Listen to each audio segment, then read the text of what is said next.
No, stay away. ជំរាបសួរពុកម៉ែបងប្អូនទាំងអស់គ្នាស្វាគមន៍បងប្អូនទាំងអស់គ្នាមកកាន់ Channel ស្ត្រីព្រឺព្រួញថ្ងៃនេះនាងខ្ញុំមានរឿងមួយចង់បញ្ចែកម្លែកបងប្អូនទៀតហើយ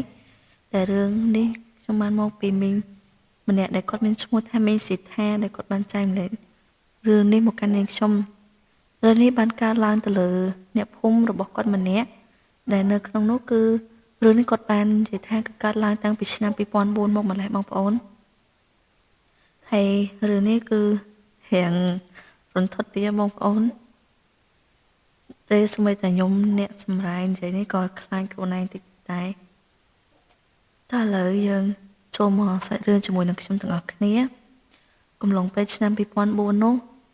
មានគ្រួសារពីរនាក់ប្តីប្រពន្ធមួយបងប្អូនដែលពួកគាត់ទៅតែរៀបការជាមួយគ្នាហើយថ្មីថ្មោងអញ្ចឹងណាប្តីនោះគាត់អត់មាននេះទេគាត់ធ្វើការជាអ្នកស្រែចម្ការធម្មតាហើយចំណែកប្រពន្ធរបស់គាត់ក៏គាត់នៅផ្ទះមើលថែផ្ទះសម្បែងអញ្ចឹងណាបងប្អូនចំណែកជារៀងរាល់ថ្ងៃទៅប្រពន្ធរបស់គាត់ហ្នឹងគឺគាត់តែងតែនៅផ្ទះសម្រាប់ជារៀងរាល់ថ្ងៃអញ្ចឹងជាធម្មតាទៅតែប្តីរបស់គាត់គឺគាត់ល្អមែនតើបងប្អូនគឺគាត់ស្រឡាញ់ប្រពន្ធថ្នាក់ថ្នមប្រពន្ធមែនតើគាត់ស្រឡាញ់ស្មីតានិយាយទៅគឺអ្នកចិត្តខាងស្រីគ្នាឯងដូចជាគាត់ហ្នឹងគឺចំណែនគាត់តែម្ដងហើយឥឡូវហ្នឹងខ្ញុំសូមប្រាប់ឈ្មោះ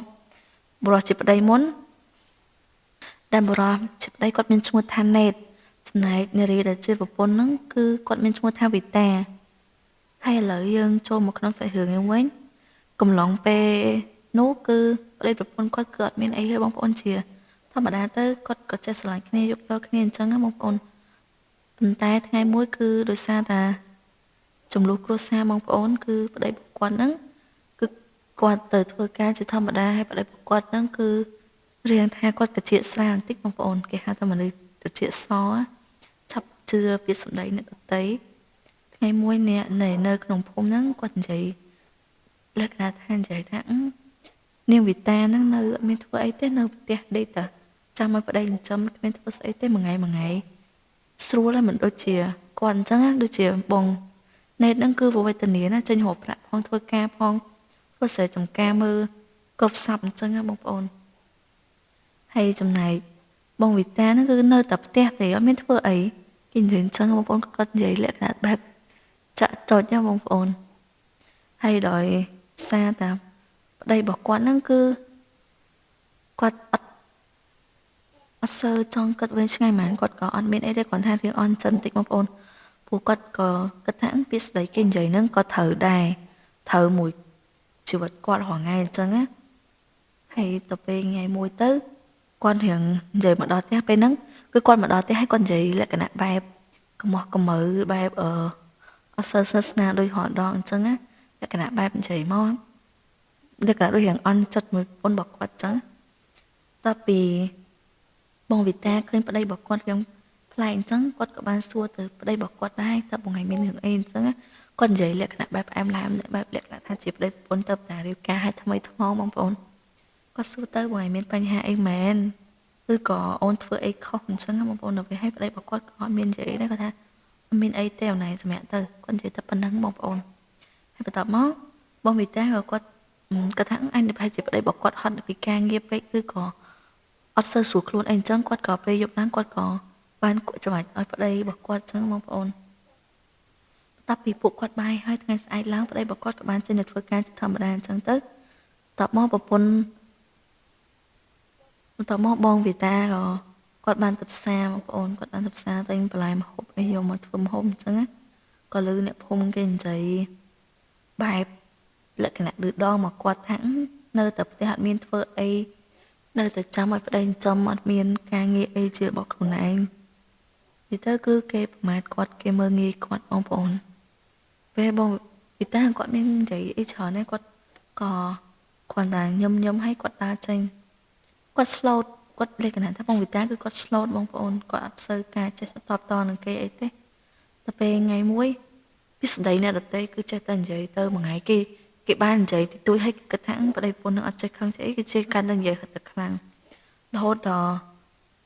បរោះជាប្តីដែលឈ្មោះថាបងណេតហ្នឹងគឺគាត់ចាប់ផ្ដើមក្តៅស្លឹកជាបងប្អូន តែគាត់មិនខឹងគេទេនិយាយគឺគាត់ខឹងប្រពន្ធរបស់គាត់តែរងថ្ងៃនៅផ្ទះអត់មានធ្វើអីអញ្ចឹងណាទៅពេលគាត់មកពីស្រែវិញមកដល់ផ្ទះពេលល្ងាចហ្នឹងគឺគាត់បាននិយាយទៅបងវិតាទាំងដែលស្លុតថារងថ្ងៃនៅទៅផ្ទះអត់មានធ្វើអីទេពេលណាទៅចង់ចេញរលុយនឹងគេចង់ធ្វើអីមួយឬក៏លក្ខណៈថាចង់ឲ្យគាត់ទៅចេញក្រៅខ្លះបងប្អូនចង់ឲ្យគាត់ទៅចេញរលុយទៅពាក្យស្ដីអ្នកដទៃគឺគាត់យកមកដាក់ក្នុងជាហើយបន្ទាប់មកគាត់មករករឿងប្រពន្ធរបស់គាត់តមកបងវិតាក៏គាត់បាននិយាយថាមកឯងកាត់អីគេថ្ងៃហ្នឹងអត់សូវស្រួលខ្លួនមែនឬក៏ការងារនៅហត់ពេកអញ្ចឹងណាគាត់សួរលក្ខណៈគាត់និយាយបែបផ្អែមទៅប្តីរបស់គាត់ប៉ុន្តែបងណែតគឺអត់ទេមកដល់ស្លុតរបស់គាត់និយាយទៅស្រែកស្លុតបងវិតាទាំងដែលគាត់អត់មានខអីសោះបងប្អូនស្រែកស្លុតគាត់តមកបងវិតាដោយសារគាត់អត់ដែលឃើញប្តីរបស់គាត់កាយដាក់គាត់អញ្ចឹងគាត់រៀងអន់ចិត្តបងប្អូនគឺគាត់យំគាត់សក់ទឹកភ្នែកតែណាគាត់មានខអីសោះហើយបន្ទាប់មកប្តីរបស់គាត់បានមកស្រែកនឹងជេរឌៀលគាត់ដែលគាត់អត់មានធ្វើអីសោះនៅទៅផ្ទះគឺគាត់ចាំតាស៊ីញើឈាមប្តីអញ្ចឹងបងប្អូនហើយទៅពេលប្តីរបស់គាត់បានជេរពាក្យស្ដីអាក្រក់ទៅខាងគាត់ទៅច្រើនទៀតប៉ុន្តែនេះខ្ញុំសូមមិននិយាយទេបងប្អូនដោយសារតែវាអាក្រក់ស្ដាប់ខ្លាំងពេកចំណែកពេលយប់ហ្នឹងទៅគឺបងវិតាក៏បានទៅផ្ទះម៉ែឬក៏ទៅនិយាយប្រាប់ម៉ែអីទេបងប្អូនគឺគាត់នៅស្ងំលាក់ទុកតែខ្លួនឯងតែប្តីរបស់គាត់ហ្នឹងបន្ទាប់ពីជេរឌីលគាត់ឲ្យគាត់អត់តបតអញ្ចឹងគឺគាត់បានដៃបងប្អូនព្រឹកឡើងអត់ទាន់ទេស្ដីឲ្យគាត់ទៅរហូតបងប្អូនតែនៅព្រឹកឡើងគាត់ដែរអញ្ចឹងទេគាត់ទៅនេះគាត់ទៅនោះលក្ខណៈដូចបងវិតានឹងព្រឹកឡើងមានធ្វើអីទេតែនៅរងថ្ងៃគឺគាត់ដាំបាយធ្វើម្ហូបផ្ទះហ្នឹងបងប្អូនដូចបងប្អូនដឹងហើយការងារនៅផ្ទះពេលខ្លះវាហត់ដែរតែប្តីរបស់គាត់ចូលចិត្តគាត់ទេគាត់គិតថាគាត់ស្រួលអញ្ចឹងនៅតែមានធ្វើអីសោះតពីបងវិតាគាត់គិតទៅគាត់គិតយូរទៅគាត់ថាគាត់ធំលេងបានបងប្អូនគាត់បាននិយាយថាអត់អីទេអញ្ចឹងចាំស្អែកគាត់ចេញទៅរកការងារអីធ្វើតិចតួចអីគាត់បានលុយខ្លះគាត់ទិញម្ហូបថ្ងៃមួយថ្ងៃអញ្ចឹងណាពេលប្តីរបស់គាត់បាននិយាយថាចេះគាត់អញ្ចឹងគឺល្អហើយស្អែកមើលទៅរកការងាររកអីធ្វើអញ្ចឹងណាតពីបងវិតាគាត់និយាយអញ្ចឹងហើយគាត់ក៏ចេញទៅក្រោយផ្ទះបងប្អូនគាត់ទៅធ្វើការងាររបស់គាត់ទៀតហើយប្តីរបស់គាត់ក៏បានចេញទៅស្រែចម្ការបាត់ជាធម្មតាអញ្ចឹងទៅចំណែកថ្ងៃមួយដែលគាត់ក៏បានរកការងារធ្វើបានការងារហ្នឹងក៏អត់ស្ទើរល្អហ្មងដែរបងប្អូនលក្ខណៈថាវាមិនអីល្អណាស់ណាអញ្ចឹងណាតែខ្ញុំអត់សូមអត់បញ្ចេញទេដល់ពេលហើយបន្ទាប់ពីគាត់ធ្វើការនឹងជារឿងរាល់ថ្ងៃរាល់បានមួយខែបានខ្ទង់មួយខែជាបងប្អូនអ្នកភូមិគេចេះតែនិយាយចាក់ចុចលក្ខណៈថាវាខ្លាំងជាងមុនទៀតបងប្អូនពេលដែលគាត់មានការងារធ្វើគឺថាគាត់មានការងារធ្វើហើយនិយាយថាគាត់នឹងជាស្រីជឿធ្លុះនៅផ្ទះចាយតែលុយប្តីអញ្ចឹងតើពីគាត់បានការងារធ្វើហើយចេះឌីគាត់ថាទៅធ្វើការហាក់មានចេះនៅផ្ទះមើលថែប្តីអញ្ចឹងណាទាំងដែលគាត់គឺគាត់ទៅធ្វើការទៅគាត់ធ្វើការដោយបងប្អូនដឹងហើយទៅពីព្រឹកមកដល់ផ្ទះវិញគឺល្ងាចអញ្ចឹងបាយទឹកអីគឺអត់បានដាំធ្វើឲ្យប្តីទេគឺបានតែពេលល្ងាចហើយគាត់ធ្វើការអញ្ចឹងហើយឆ្លៀតបោកគក់មុនគាត់ចេញធ្វើគាត់រៀបចំផ្ទះអីស្អាតបាតអស់បងប្អូនពេលល្ងាចឡើងគាត់មកវិញអញ្ចឹងគាត់ឆ្លៀតបោកកៅអៅគក់កៅអៅប្តីអីអញ្ចឹងទៅបងប្អូនតពីអ្នកភូមិគាត់បាននិយាយថានិយាយទៅប្តីរបស់គាត់ហ្នឹងក៏លឺដែរបងណេតគាត់បានលឺអញ្ចឹងណាគេនិយាយថាបងវីតាហ្នឹងទៅធ្វើការឲ្យពេលល្ងាចដូចជាមានឃើញប្រុសណាម្នាក់ជូនមកអញ្ចឹងគេនិយាយអញ្ចឹងបងប្អូនដល់ពេលហើយប្តីរបស់គាត់ហ្នឹងក៏ស្ដាប់ឮហើយដល់ពេលហើយក៏បានសួរទៅកាន់មីងដែលជាអ្នកនិយាយហ្នឹងគាត់បានសួរថាមីងឃើញមែនតើមែនឃើញប្រពន្ធខ្ញុំណាគេជូនមកមីងស្គាល់អត់គាត់និយាយលក្ខណៈយ៉ាងស្លុតកាន់មីងហ្នឹងដែរទៅពេលមីងដែលជាអ្នកនិយាយហ្នឹងគាត់ក៏បានថាគាត់ស្គាល់ទេតែគាត់បានឃើញមនុស្សប្រុសហ្នឹងវ័យប្រហែលអូនឯងហ្នឹងហើយទៅមកឃើញជួនគាត់មកឃើញជិះម៉ូតូនេះមួយបងប្អូនម៉ូតូអាចារ្យជិះមកជួនគាត់មកអញ្ចឹងជួនមកវិតាមកផ្ទះបន្ទាប់ពីគាត់ចេញពីធ្វើការអញ្ចឹងតពីប្តីរបស់គាត់នឹងបានលឺហើយបានទាំងដែរ đó tiếc cứ bạn xạ xua một con ấy trở nên quật ban chỉ tha cứ quật bông vịt ta nó từ thưa cá hay vì đó món miền lôi miền ấy hay từ miền pro miền ấy nó càng càng chẳng hạn bọn tập bị bông vịt ta có lươn chẳng hay có tha anh lươn mà bị nè một ngày lươn mà bị nè thằng nhông miền pro nó càng càng chẳng á tập mó bỏ ở bộ lo chỉ ở đây bông nấy nó có quan gì tha bạch tha trong đơn tha quật bạn đăng mà bị nè sầm khăn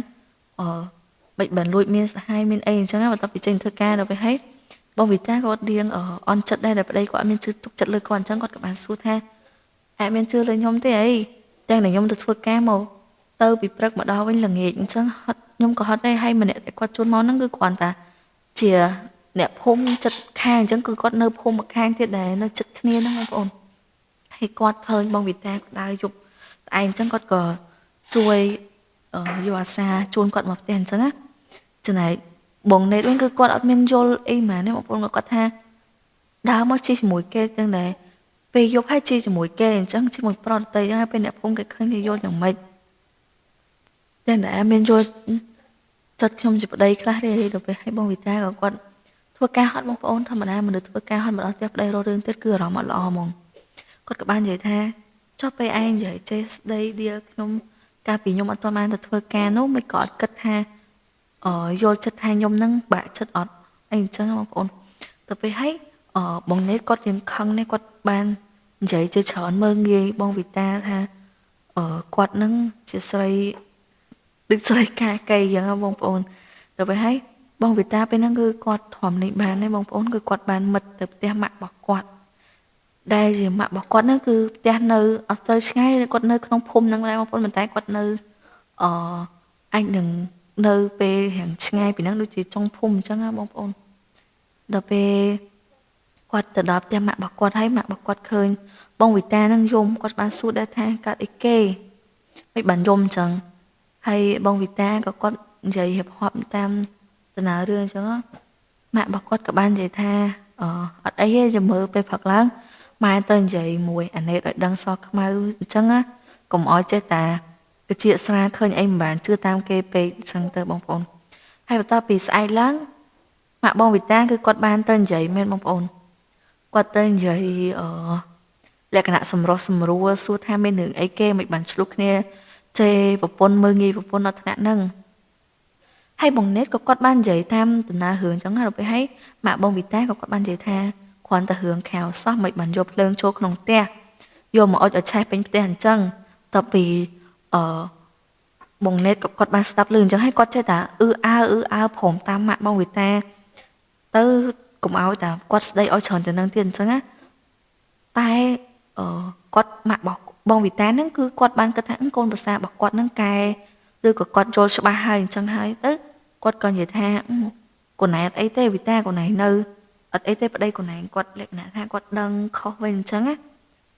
ở top vì bông vì ta có lưng trắng quạt cò ở ấy tê quạt cò phồng mặt on tôi ở đây bọc quạt hay cò phồng bật chọc thường thầm năng lụt đò ở đây là nghĩ láng về và top vì nó cứ bên nó nhung phải đẹp bông phồng cứ bông vì ta cứ có thừa cả thì quạt xong bắp kê mà ngày chứ gọi trong tuần này thế quạt trong nấp tia sầm lại mà ngày được sang ta quạt bên phanh ha hay là mối quạt ở sơ bài chật chân mong phong đò về dục láng ở lời cắt mà về dục nữa về dục láng ở ta bị mạng bọc quạt bàn mà này nom bồng nụt bồng nệt rồi hết tập mó ở bông vịt tai có tháng ở đây bọc quạt lên ai chứ á bàn tay kho sạp mong phong cứ bồng nệt quạt cài thì quạt khoan ta về mạng bông vịt ta nâng dậy hay ở hai cứ quạt chập đam ở chê bông vịt ta khăn chừng muốn mọc ôn có tha hưởng thì tôi sót sao tập đằng mai đối với hay ở quạt mai bỏ bông vịt ta nó một chê đây quạt một đo tèo quạt khmạc kê chẳng á đối với hay quạt miền thầm ta thấy tập biết đấy chê vào màn quạt tập biết đấy bông ôn cứ quạt nơi vậy tới cứ nơi thầm bơ hơn xa lơ bông vịt ta tham tiệt cứ quạt ban quay bông vịt ta hay vào tóc móc mà tôi cứ quạt bán hồi bông vịt ta lần nga hồi một lần mà chấm ho mà được tao mong á bên năng bông vịt ta cứ quạt kịch cọt đáy bông ôn kịch cọt đáy hay ở có thọ chẳng cái thì được sao mà chấm ho mà được dương tới bị khỏi bông ôn cứ chứa này tao quạt ở miệt bảo quạt năng cứ hàng miên sạch tích tích không គាត់ក៏ឆ្លោះចង្កេះហើយឆ្លោះដៃទៀតតពីហ្នឹងគឺបងណេតគាត់អត់មានមើលមានខ្វល់អីមួយគាត់ទេបន្ទាប់ពីគាត់វាយជេរឆ្អែតឆ្អល់ចិត្តរបស់គាត់គឺនិយាយទៅគឺគាត់លក្ខណៈថាពេលម៉ាក់បងវីតាគឺមកស្ដីឲ្យគាត់ហ្នឹងគឺគាត់ទុកកំហឹងហ្នឹងគឺទុកជះលើបងវីតាវិញហ្មងម៉ាក់របស់គាត់ស្ដីឲ្យតិចតួចសោះគាត់ធ្វើបាបបងវីតាដល់ថ្នាក់ហ្នឹងបងប្អូនដល់ពេលផឹកឡើងបងវីតាគឺគាត់ច្បាប់គេមួយថ្ងៃទៀតដោយសារគាត់ទៅធ្វើការកើតគាត់ក្រិចកដៃឲ្យគាត់ថែមទាំងចង្កេះថែមទៀតពេលហ្នឹងគាត់ហ៊ានទៅប្រាប់ម៉ាក់របស់គាត់ទៀតដោយសារគាត់ខ្លាចហើយថាប្តីរបស់គាត់នឹងធ្វើបាបគាត់ទៀតតពីគាត់ព្យាយាមលាក់អស់ប្រហែលជាចិត្តកន្លះខែទៀតបងប្អូនប្តីរបស់គាត់នឹងគឺនិយាយទៅបងណេតគឺគាត់អត់កែទេព្យាយាមមួយថ្ងៃទៅមួយថ្ងៃពេលដែលគាត់អត់មានហ៊ានតបមានហ៊ាននិយាយអីគាត់កាន់តែបានចិត្តគាត់កាន់តែវេធ្វើបាបគាត់ជារាល់ថ្ងៃគាត់និយាយទៅគាត់ព្យាយាមធ្វើមិនឲ្យបងវីតានឹងឈឺសាច់ឬក៏បាក់ចិត្តអីមួយអញ្ចឹងគឺគាត់អត់ចង់ឲ្យបងវីតានៅសុខទេតពីបងវីតាគាត់រាំងដូចថាគាត់ដូចលក្ខណៈថាដូចរៀងចាលអញ្ចឹងនៅយើងដូចចង់កើតជំងឺបាក់ទឹកចិត្តបងប្អូនដោយសារតែគាត់ឈឺសាច់រាល់ថ្ងៃពេលគាត់ហ៊ានប្រាប់គ្រួសាររបស់គាត់ទេពេលដែលប្រាប់ហើយគឺម៉ាក់របស់គាត់ហ្នឹងមកថាឲ្យបងណេតទៀតគឺខ្លាចបងណេតវាយគាត់លើសដើមបងប្អូនតពីថ្ងៃហ្នឹងមកគាត់រៀងចង់ទៅលេងផ្ទះអញ្ចឹងបងប្អូនគាត់មានអារម្មណ៍ថាគាត់ចង់ទៅលេងផ្ទះទៅនៅផ្ទះផងហើយគាត់អត់ចង់នៅមួយប្តីរបស់គាត់ទៀតទេដោយសារបងណេតគឺគាត់ផើអំពើហិង្សាលើគាត់ជេរវាយគាត់រាល់ថ្ងៃហើយពេលហ្នឹងគាត់ក៏អត់ហ៊ានប្រាប់ប្តីគាត់ទៀតពេលគាត់ទៅលេងផ្ទះហ្នឹងគាត់ខ្លាចប្តីរបស់គាត់អត់ឲ្យទៅហើយវាយគាត់ថែមទៀតហើយពេលផឹកឡើងហ្នឹងពេលបន្ទាប់ពីផឹកឡើងប្តីរបស់គាត់អត់ទាន់ភ្ញាក់ផងគឺគាត់ឡើងពីងឹតទៅបាត់ហើយបងប្អូនទៅលេងផ្ទះម៉ែរបស់គាត់ហ្នឹងបន្ទាប់ពីគាត់ដើរទៅគាត់ក៏បានទៅដល់ផ្ទះម៉ាក់របស់គាត់ហាងភ្ញាក់ផ្អើលហើយបងប្អូនម៉ាក់បងវីតាគាត់បានសួរថាហើយមកឲ្យគេទាំងព្រឹកហ្នឹងមកព្រឹកម៉េះមានការអីមែនឬក៏ណាប្តីខ្លួនឯងឈឺឬក៏មិនអញ្ចឹងគាត់សួរលក្ខណៈបែបបារម្ភអីអញ្ចឹងគាត់ខ្លួនឯងអត់សូវស្រួលខ្លួនអីអញ្ចឹងព្រោះអីឃើញមកពីព្រឹកគាត់ដែរមកផ្ទះម៉ាក់របស់គាត់ព្រឹកអញ្ចឹងហ្នឹងបងប្អូនហើយតើមកបងវីតាក៏គាត់មាននិយាយអីច្រើនដែរបងប្អូនគាត់គ្រាន់តែគេថាម៉ាក់គាត់មកលេងមកឯងហើយចង់មកសម្រាប់ដល់នឹងបានប្រហែល2ថ្ងៃអីអញ្ចឹងទៅពេលហើយម៉ាក់បងវីតាគាត់និយាយថាធ្វើអញ្ចឹងមិនកើតចុះប្តីខ្លួនឯងនៅមួយណាគេបានដាំបាយអាំទឹកអីគាត់ហូបអញ្ចឹងពេលហើយបងវីតាគាត់មកនិយាយថាអត់អីម៉ាក់ឲ្យគាត់នៅម្នាក់ឯង2ថ្ងៃនៅសិនទៅខ្ញុំចង់នៅមួយម៉ាក់អញ្ចឹងពេលហើយម៉ាក់បងវីតាហ្នឹងគាត់ក៏និយាយថាអត់អីអញ្ចឹងចាំពេលហើយម៉ាក់ស្លោះហើយចាំម៉ាក់យកស្លោះអីកូនភាសាម៉ាក់ខ្លះអញ្ចឹងគាត់និយាយពីបងណេតតមកបងវីតាក៏គាត់ញឹមហើយគាត់ថាចុះឥឡូវម៉ាក់ពងធ្វើអីគាត់សួរនាំម៉ាក់របស់គាត់បែបលក្ខណៈនឹករលឹកគ្នាអញ្ចឹងបងប្អូនហើយបន្ទាប់ពីម៉ាក់របស់គាត់និយាយសួរនាំនឹងហើយគឺពេលថ្ងៃអាសៀនហ្នឹងគាត់រាំងក្តៅស្អុះបងប្អូនបងវីតាគាត់ក្តៅស្អុះហើយម៉ាក់របស់គាត់ហ្នឹងអង្គុយដេកកៅប៉ារបស់គាត់នៅលើខែហ្នឹងហើយបងវីតាក៏គាត់បានតងួចទឹកនៅពីងក្រោយហ្នឹងបងប្អូនគាត់មានបន្ទប់ទឹកអីមែនទេបើបន្ទប់ទឹកវិញគឺបាំងស្លឹកដូកអីចឹងតែគាត់នឹកឃើញថាគាត់ខ្ជិលចូលបន្ទប់ទឹកគាត់ងូតទឹកនៅហ្នឹងហ្មងដល់ពេលហើយចៃដន្យនៃបងប្អូនពេលគាត់ចងពងតងួចទឹកហ្នឹងម៉ាក់របស់គាត់ម៉ាក់បងវីតាគាត់បានឃើញស្នាមនៅដៃហើយនឹងនៅកន្លែងផ្លូតជើងគាត់ហ្នឹងហើយនៅស្មាគាត់ទៀតគាត់ឃើញចំខ្លាំងបងប្អូនជាប់លក្ខណៈដូចគេយកដបងយកអីវាយខ្លាំងហើយមានស្នាមបាតដៃបាតអីមនុស្សប្រុសវាយអញ្ចឹងគាត់ឃើញអញ្ចឹងគាត់លក្ខណៈថាគាត់ពេលគាត់ហ្នឹងគាត់ពងតាដេកកៅហើយគាត់ឃើញឡើងស្លុតចិត្តដល់ថ្នាក់យកអាចូលដេកកៅហ្នឹងចាក់ដៃខ្លួនឯងបងប្អូនគាត់ចាក់ឡើងដៃខ្លួនឯងឈាមហើយគាត់ភ្ញាក់ដល់ពេលហើយប៉ាបងវីតាដែលគាត់សម្រាប់នៅលើរឹងចិត្តហ្នឹងគាត់ក៏រាំងនេះដែរគាត់ថាម៉ែវាអញ្ចឹងគាត់ថាអញ្ចឹងម៉ែវាកើតអីគេគាត់សួរម៉ាក់បងវីតាអញ្ចឹងដល់ពេលម៉ាក់បងវីតាគាត់ថាអត់អីទេឯងអត់អីទេដល់ពេលហើយគាត់អត់ចង់ប្រាប់ប៉ាបងវីតាទេគាត់ខ្លាចប៉ាបងវីតាគាត់បារម្ភហើយគាត់ក៏ខ្លាចប៉ា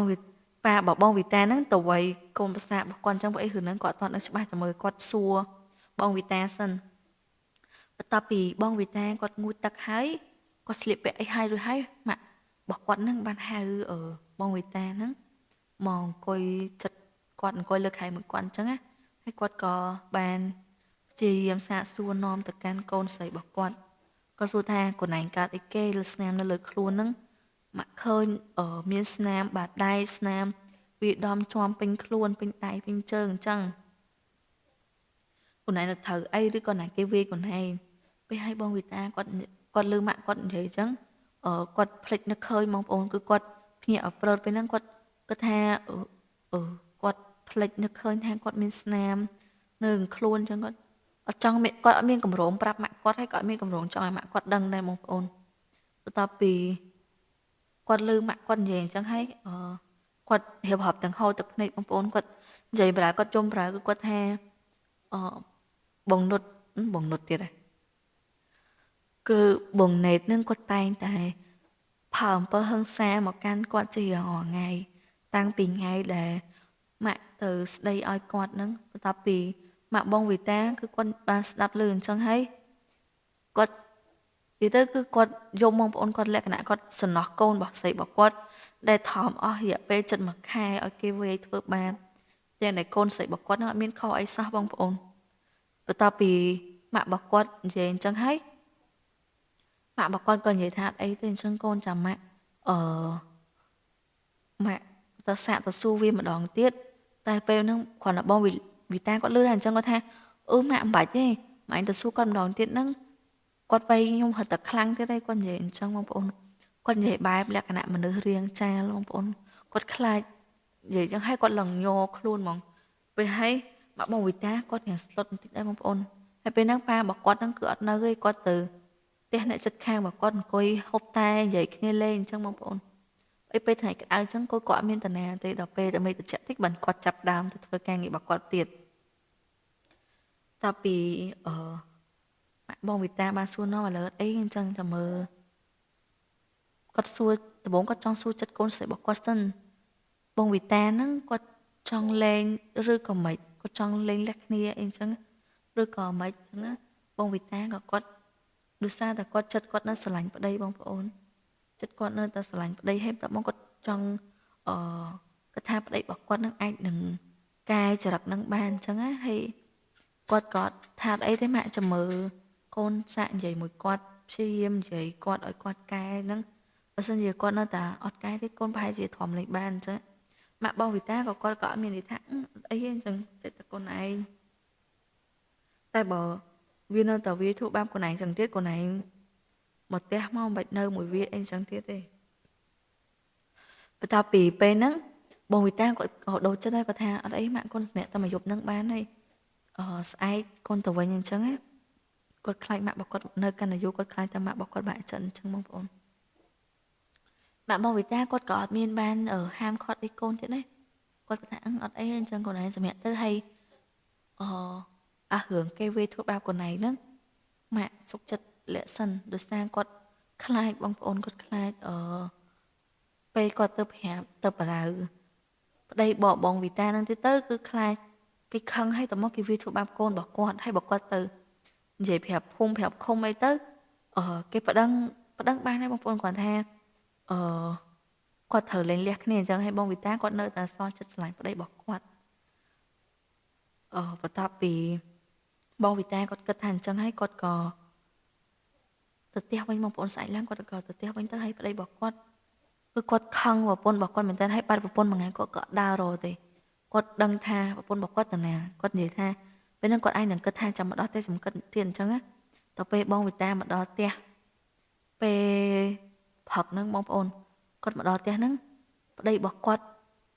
គឺបានស្មានទៅបងប្អូនគឺគាត់បានវាធ្វើបាបហើយលើកនេះគាត់មិនវាត្រឹមតែដៃទេបងប្អូនគឺគាត់បានយកដបងធំណាស់បងប្អូនមកវាយបងវីតាបងប្អូនវាគាត់តគាត់ស្រែកលក្ខណៈពេលហ្នឹងគាត់ស្រែកឡើងខ្លាំងបងប្អូនឡើងគេផ្អើលដល់អ្នកចិត្តខាងហ្នឹងស្រាប់តែបងប្អូនអើយប្តីរបស់គាត់ហ្នឹងគឺគាត់បានឈលដៃវាយចំកបងប្អូនដបងហ្នឹងគឺគាត់វាយចំកន្លែងកញ្ចឹងកគាត់ណោះគឺស្មានទៅគឺបាក់កកន្លែងហ្នឹងហ្មងវាហេតុតែមកបងវីតាក៏គាត់បាន ពីទៅបាក់កឲ្យតែមកពេលគាត់វាហេតុនឹងរៀងអអូខ្ញុំបាក់ហៀបហប់បងប្អូនបាច់និយាយទេ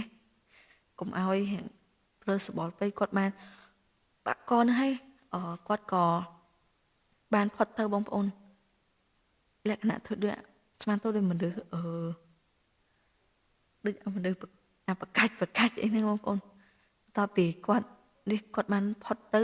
ប្តីរបស់គាត់ហ្នឹងរៀងស្លុតដែរបងប្អូនខ្លួនឯងតែថាគាត់ស្លាប់ប៉ុន្តែគាត់អត់មានចេតនាចង់ឲ្យគាត់បងវិតាហ្នឹងស្លាប់ទេតែគាត់បានជ្រុលដោយសារកំហឹងមួយពេលបងប្អូនបន្ទាប់ពីបងវិតាហ្នឹងគាត់បានផុតទៅហើយគាត់មានលឺស្លេងហើយអ្នកចិត្តខាងហ្នឹងគេក៏មកសួរដែរថាមានរឿងអីអញ្ចឹងណាហើយតដោយសារតែគាត់វាយប្រពន្ធរបស់គាត់នៅលើផ្ទះតមកគាត់គាត់ថា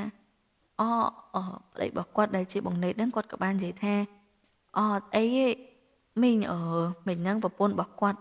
លក្ខណៈថាគាត់ល្អជើងហើយតមកគាត់ខិចកជើងបន្តិចហ្នឹងហើយគាត់ស្រែកតែឡើយគាត់អីទេមីងគាត់ទុកចិត្តលាក់បងប្អូនគាត់លាក់គាត់ខ្លាចគេដឹងរឿងណាតពីបងណេតគាត់និយាយចឹងហើយគាត់បានស្មាតទៅបងប្អូនគឺគាត់បានមិនគាត់យកសារសពអីនឹងទម្លាក់អីគឺគាត់បានធ្វើដូចជាបងស្រីវីតាហ្នឹងគាត់ធ្វើអត្តឃាតខ្លួនឯងដូចស្លាប់ខ្លួនខ្លួនឯងអញ្ចឹងណាពួកខ្ញុំនិយាយឡើង possible បងប្អូនបន្ទាប់ពីគាត់និយាយទៅគឺគាត់បានឲ្យបងវីតាហ្នឹងធ្វើដូចជាគាត់ហ្នឹងធ្វើអត្តឃាតខ្លួនឯងបន្ទាប់ពីបងវីតាគាត់ផុតទៅហ្នឹងគាត់ក៏បានរៀបចំបងណេតដែលជាប្តីហ្នឹងគាត់បានរៀបចំដូចជាខ្សែចងកអញ្ចឹងគាត់បានលើកបងវីតាហ្នឹងដូចទៅពាក់នឹងអាខ្សែនឹងខ្លួនឯងអញ្ចឹងដូចគាត់ចងកអញ្ចឹងណាបន្ទាប់ពីគាត់បានធ្វើអញ្ចឹងហើយគាត់ក៏ធ្វើជាបិទទ្វារអីធម្មតាហើយគាត់ក៏ទៅចការទៅធ្វើដូចគាត់ធម្មតាគាត់ព្យាយាមលាក់អារម្មណ៍អញ្ចឹងណាបងប្អូនគាត់ខ្ញុំទៅសើគាត់មែនតើពេលហ្នឹងសូម្បីតាអ្នកភូមិបើសួរថាមិនបានមានសិដ្ឋាគាត់ដឹងគឺដោយសារតា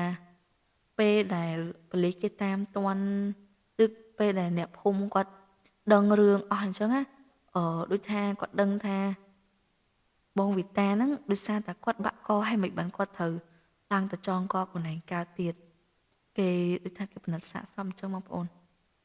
តពីគាត់ដឹងហើយអញ្ចឹងហើយគាត់ក៏គេក៏បានចាប់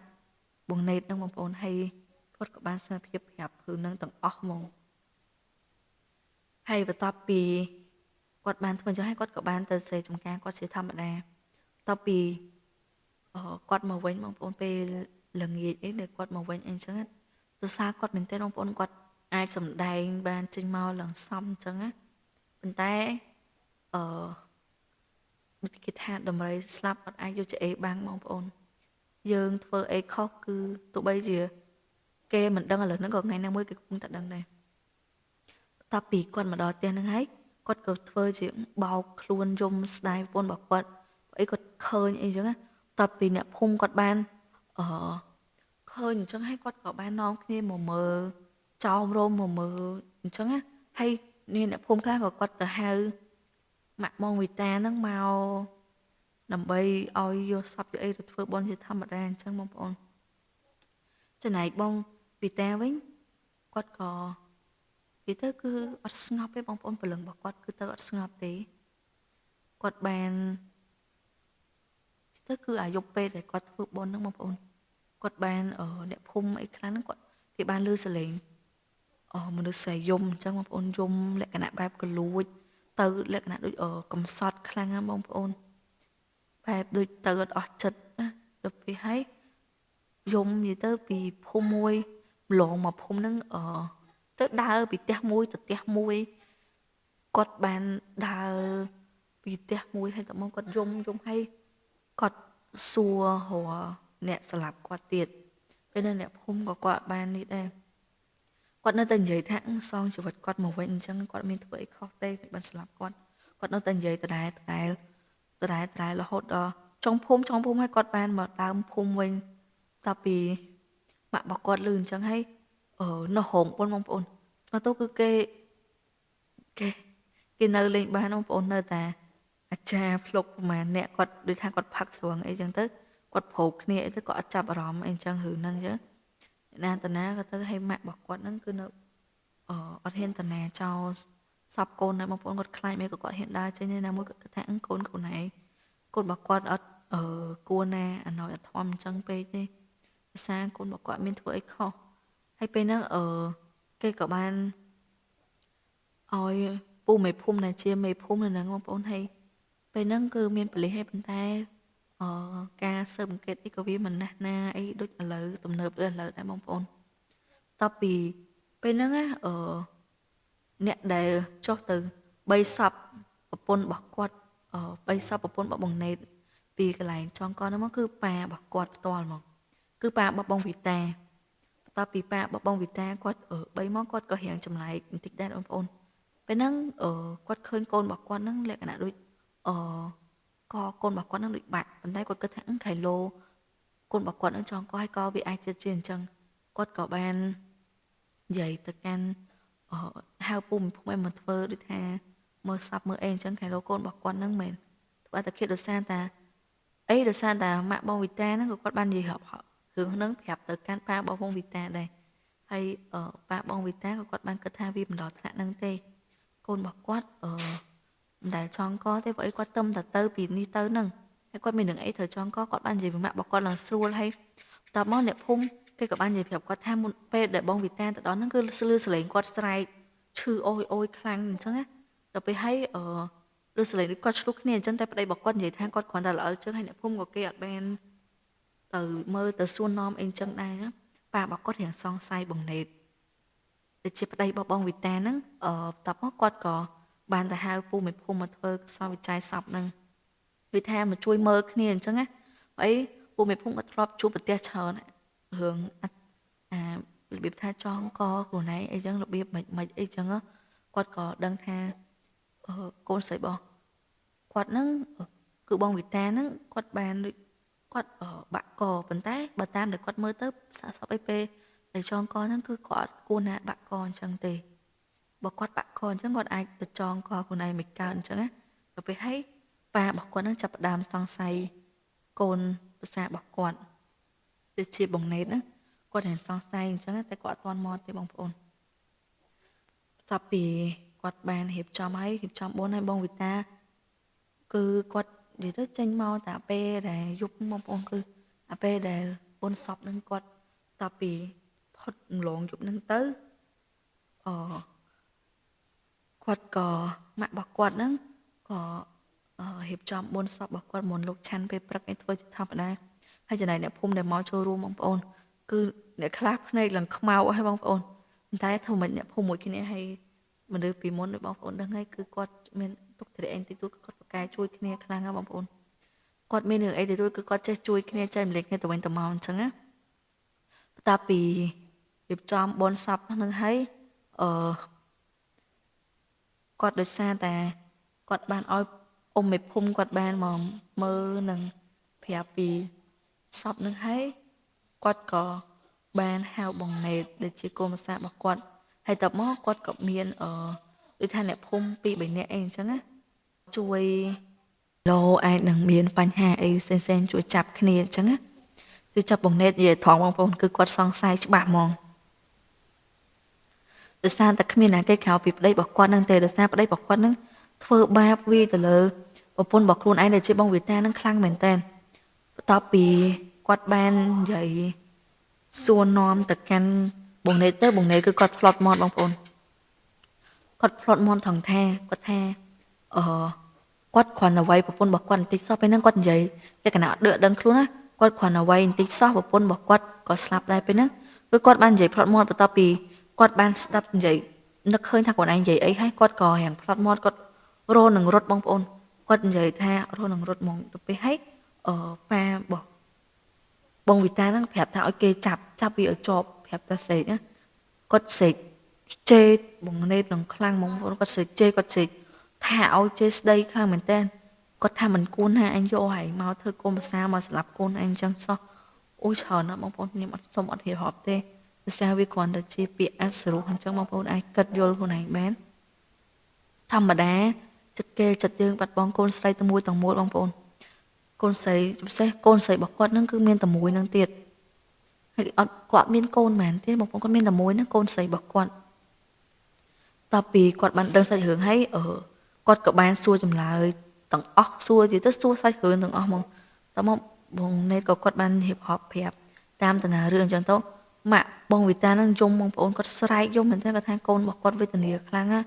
មុំតាគាត់ទ្រាំម្ដងថ្ងៃហ្នឹងគាត់ទៅសារកូនរបស់គាត់ទ្រាំមែនទេពេលហ្នឹងគាត់ក៏ចង់ប្រាប់ដែរតែគាត់ចង់ប្តឹងមេភូមិប្តឹងអីអញ្ចឹងណាឲ្យលែងលះគ្នាប៉ុន្តែបងវិតាគាត់សុំពេលបន្តិចទៀតចង់និយាយលួងលោមប្តីតើបានតឹងនិយាយផងគឺប្តីរបស់គាត់ទៅដល់បានវាស្លាប់គាត់បានហ្មងបងប្អូនហើយបងណេតក៏គាត់មានចេតនាចង់ស្លាប់ដែរគាត់គ្រាន់តែវាតាមកំហឹងដែលគាត់ខឹងប៉ុន្តែនេះគាត់ជ្រុលដៃបងប្អូនហើយបន្ទាប់ពីពួកគាត់បានដឹងសាច់រឿងអស់ហើយបានដឹងថាឃាតករគឺជាប្តីរបស់គាត់ហ្នឹងហើយគេក៏បានបញ្ជូនគាត់ទៅឲ្យស៊ីបាយដែលស្រួលបងប្អូននិយាយចំទៅគឺចូលគុកហ្មងតពីពេលហ្នឹងទៅគាត់ក៏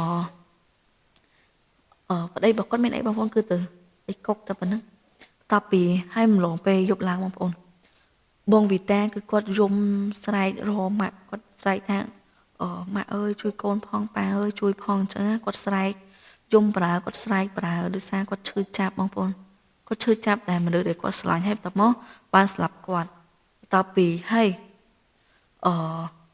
គាត់បានអត់បានតណាបងប្អូនគឺគាត់ទៅនៅផ្ទះរបស់គាត់បងប្អូនផ្ទះដែលប្តីរបស់គាត់ស្លាប់ប៉ុន្តែគាត់នៅតែដើរយំពេញភូមិហ្នឹងបងប្អូនចុងភូមិដើមភូមិចុងភូមិដើមភូមិអត់មានពីណាគេបានសម្រាប់ឲ្យបងប្អូនតទៅហើយអ្នកភូមិគាត់ចេះតែខ្លាចរៀងចាលមួយគាត់ណាដោយសារតែគាត់ចង់ចេញធ្វើអីក៏ពិបាកដែរបងប្អូនដោយសារបត់ពេលយប់គាត់ត្រូវបត់ដៃបត់ជើងអីគឺគាត់ចេញមកអត់បានគាត់ខ្លាចបងប្អូនដោយសារតែបងវិតាគាត់នៅតែស្រែកយំពេលយប់គាត់នៅតែហូរយំមកយកគាត់អត់បានគេងមានតែគេបានគេងទេគឺរវល់តែស្ដាប់គាត់ទៅហូរយំរៀបរាប់ពីទុកសោករបស់គាត់ហើយបន្ទាប់ពីមួយថ្ងៃទៅនៅភូមិអ្នកខ្លះឈឺធ្លាក់ដល់ថ្នាក់ធ្លាក់ខ្លួនឈឺបងប្អូនឈូសក់អីក៏មានដែររកគ្រូមិនតាន់ផុតគាត់អ្នកដែលឈឺហ្នឹងក៏បានទៅឲ្យមុនលោកស្រោចទឹកស្រោចអីឲ្យអញ្ចឹងបងប្អូនសារពេលហ្នឹងគឺវត្តតាមវត្តអីគឺអត់ទៅខ្វះម៉ានទេបងប្អូនគេចាប់ផ្ដើមដាក់វត្តអីរៀបចំធ្វើសាងសង់វត្តចិត្តណាគាត់ថាវត្តពីមុនគឺប្រើលក្ខណៈបែបរាងក្តារមកដូចឥឡូវប្រើស៊ីម៉ង់អីអញ្ចឹងណាតែពីច្រើនគឺប្រើជាក្តារដូចយើងធ្វើផ្ទះតែកត់មួយទូចច្រឡោះគ្នាអញ្ចឹងណាដូចជាលោកមកកត់នឹងលោកគង់នៅម៉ែនអង្គអញ្ចឹងលោកសឹងម៉ែនអង្គអញ្ចឹងបងប្អូនតែឥឡូវយើងចូលមកសាច់រឿងនេះវិញតពីបងវិតាគាត់បានលងបន្លាយទៅកាន់អ្នកភូមិគាត់មានលងលក្ខណៈបងប្អូនគាត់ទាំងចេញមកលក្ខណៈបែបគាត់ឈឺចិត្តគាត់លក្ខណៈថាគាត់មិនគួរណាធ្លាក់ដល់ថ្នាក់ហ្នឹងគាត់ត្រូវតែជឿម៉ាក់ស្ដីម៉ាក់របស់គាត់ទៅគាត់អត់មានស្លាប់ចឹងទេពេលឲ្យគាត់នៅតែនិយាយរៀបរាប់តែនេះគាត់បានស្លាប់ទៅហើយបងប្អូនម៉ាក់របស់គាត់ខ្លោចចិត្តបងប្អូនឃើញកូនអញ្ចឹងណាហើយគាត់បានមកបងវិតាយប់ហ្នឹងគឺគាត់បានមកសេកយំនៅចិត្តផ្ទះរបស់គាត់គាត់និយាយថាកូននិយាយសុំទោសម៉ាក់របស់គាត់អញ្ចឹងណាគាត់បានស្ដាប់ម៉ាក់របស់គាត់គាត់ស្ដាប់ម៉ាក់របស់គាត់បន្តិចគាត់អត់មានស្លាប់អញ្ចឹងទេហើយបើសិនជាគាត់នៅត2ថ្ងៃអីទៅក៏គាត់អាចស្លាប់ដែរតពីពេលហ្នឹងមកគឺពេលស្អែកឡើងបងប្អូនភាសាដែលម្លងទៅតាំងពីបងវិតាស្លាប់រហូតមកហ្នឹងគឺគាត់អត់ដែលបានសម្រាប់អីទេគឺឈឺបងប្អូនឈឺមកភូមិហ្នឹងឈឺចូល4-5នាក់ឲ្យលោកស្រោចទឹកអត់ដាច់ទេបន្ទាប់ពីអ្នកភូមិគាត់បានសោះសួរគ្នាគាត់ក៏បានទៅផ្ទះម៉ាក់បងវិតាគាត់និយាយថាអើយម៉ាក់វិតាអើយឯងគ្មានបានដេកគ្មានបានអីទេគាត់និយាយអញ្ចឹងបងប្អូនដោយសារតែកូនហើយនឹងគ្មានបណៃអស់លោកណាមួយគាត់និយាយលក្ខណៈបែបយ៉ាងលេងសើចផងយ៉ាងខឹងទីផងដោយសារគាត់អត់សូវបានសម្រាប់បងប្អូនគ្មានម្លងឯងគ្មានបានធ្វើស្អីវាហងវាក៏ម្លងបន្លាយឯងបានដេកបានអីប្តីឯងឈឺជ្រុះសក់ហើយគាត់និយាយអញ្ចឹងទៅពេលហើយម៉ាក់បងវិតាគាត់បាននិយាយថាឥឡូវគាត់សួរទៅកាន់អ្នក មីងហ្នឹងគាត់សួរថាលើបងឯងចង់ធ្វើម៉េចខ្ញុំអត់ដឹងធ្វើម៉េចដែរហ្នឹងសារកូនស្រីរបស់ខ្ញុំហ្នឹងគាត់ស្លាប់ដោយថាទៅដូចតៃហោងហើយដោយសារថាពេលហ្នឹងអាកូនភាសាថោកទៀតហ្នឹងវាបានទុកឲ្យគាត់នៅម្នាក់ឯងតពីគាត់ស្លាប់ហើយហ្នឹងពេលហើយមីងហ្នឹងគាត់ថាឥឡូវសាករកគ្រូអីឬក៏ប្រមុនប្រសង់អីមករងាប់មើលគេលោកអាចនឹងគាត់លេងសូវអីវិញអញ្ចឹងណាតពីម៉ាក់បងតាគាត់ថាមានអីល្អទេតាគាត់ក៏ចង់ឲ្យកូនស្រីរបស់គាត់ទៅស្ងប់សុខអីអញ្ចឹងណាតពីគាត់គិតស្មុគគ្នាអញ្ចឹងហើយពេលផឹកឡើងហ្នឹងគាត់ក៏ទៅនិមន្តលោកមកប្រោះទឹកប្រោះអីឡើងផ្ទះដែលគាត់បានស្លាប់ហ្នឹងហើយប្រោះទឹកប្រោះអីហ្នឹងហើយគាត់ក៏នាំគ្នាទៅផ្ទះទៅអីរៀងខ្លួនវិញសកម្មថាលេងអីអញ្ចឹងណាប៉ុន្តែពេលហ្នឹងរាំងស្ងាត់មែនបងប្អូនស្ងាត់អាចនឹងក្នុង3ថ្ងៃអីអញ្ចឹងបងប្អូនស្ងាត់អត់ឃើញគាត់ចេញមកលងឯអ្នកភូមិគាត់គិតថាអូបងវិតាប្រហែលជាទៅកាត់ចាប់ជាតិទៅអីអញ្ចឹងណាប៉ុន្តែថ្ងៃមួយមានអ្នកដំណើរបងប្អូនគាត់ជិះអតេះគោមកពីភូមិម្លងភូមិហ្នឹងយ៉ាងឆ្ងាយគ្រាន់បានដែរបើគិតពីភូមិដែលគាត់បងវិតាគាត់រស់នៅហ្នឹងគឺអាចនឹងប្រហែលជា2 3ភូមិដែរបងប្អូនគាត់បានធ្វើដំណើរឆ្លងកាត់ភូមិហ្នឹងទៅខាងមុខហ្នឹងដើម្បីជួញដូររបស់របរគាត់អញ្ចឹងណាប៉ុន្តែចៃដន្យនៃបងប្អូន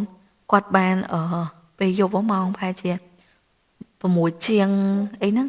គាត់ក៏បានធ្វើដំណើរមកដល់ផ្ទះបងវិតាទៅផ្ទះបងវិតាហ្នឹងគឺគាត់នៅរាងដើមភូមិបងប្អូនតពីគាត់នៅកន្លែងហ្នឹងគាត់ក៏បងវិតាហ្នឹងគឺគាត់បានចេញមកធ្វើជាមនុស្សយើងធម្មតាបងប្អូនគាត់ណាមុខមាត់គាត់ទាំងស្លេកស្លាំងអញ្ចឹងណាពេលឲ្យគាត់ក៏បានធ្វើជាសួរធម្មតាដូចជាមនុស្សយើងធម្មតានិយាយគ្នាអញ្ចឹងណាបងប្អូនគាត់ក៏បានសួរទៅកាន់អូពូមីងធ្វើដំណើរទៅណាទាំងកន្លែងយប់ទាំងលក្ខណៈទាំងល្ងាចទាំងយប់អីអញ្ចឹងណាតពីគាត់បានឃើញពូមីងហ្នឹងគាត់បានឃើញមានគេសួរគាត់អញ្ចឹងគាត់ក៏បាននិយាយថាអូគាត់ទៅជួញកណាត់អញ្ចឹងតែឥឡូវវាយប់ហើយគាត់ចង់រកកន្លែងសម្រាកបន្តិចដែរហ្នឹងចៃដល់ណៃបងប្អូនហើយមកដល់ផ្ទះបងវិតាគឺគាត់អត់ដឹងទេបងប្អូនគាត់អត់មានដឹងរឿងអីទេគាត់នៅសារគាត់នៅភូមិឆ្ងាយគាត់បានគាត់ថា